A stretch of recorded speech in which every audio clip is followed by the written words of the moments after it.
అందరికీ నమస్కారం. పవన్ 300 కోట్ల మోసం, తీవ్ర దుఃఖంలో బాధితులు. ఈ విషయాలను తెలుసుకుంది వీడియో కంప్లీట్‌గా చూడండి.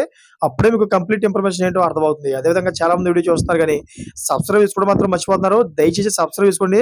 సబ్స్క్రైబ్ చేసుకోవడం వల్ల నేను చేసే ప్రతి ఒక్క అప్డేట్ మీరు ముందుగానే పొందగలుగుతారు.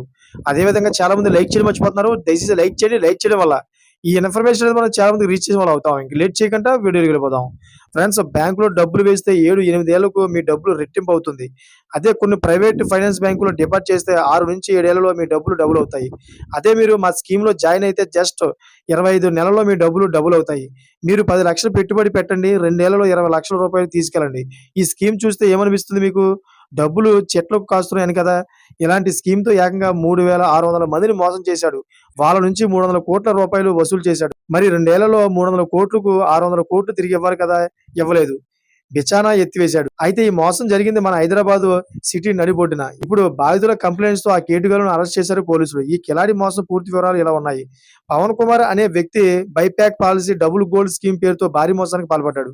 ఈ స్కామ్‌లో 3600 మంది దగ్గర నుంచి 300 కోట్లు కాజేశాడు. Pawan Kumar wealth capital service private limited పేరుతో ఓ సంస్థను ప్రారంభించిన పవన్ 25 నెలలకు గాను బ్యాంక్ ఓపెన్ ప్లాట్ స్కీమ్ ప్రారంభించి పెట్టుబడిదారుల దగ్గర నుంచి పెద్ద ఎత్తున సొమ్ముని రాబట్టాడు. ఈ స్కీమ్‌లో భాగంగా కస్టమర్ల చేత 8 లక్షలకు 2 గుంటల భూమి కొనుగోలు చేయించారు పవన్ అనుకో. ప్రతి నెల 4% లాభం ఇస్తామంటూ ఒప్పందం చేసుకున్నారు కేటుగాళ్లు.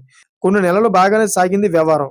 అయితే క్రమం తప్పకుండా కొన్ని నెలలు లాభాలు ఇచ్చి ఆపై మొహం చాటేశారు కేటుగాళ్లు. అంతేకాకుండా double gold scheme, gold chits scheme కింద కస్టమర్ల దగ్గర నుంచి లక్షలు వసూలు చేశారు కేటుగాళ్లు.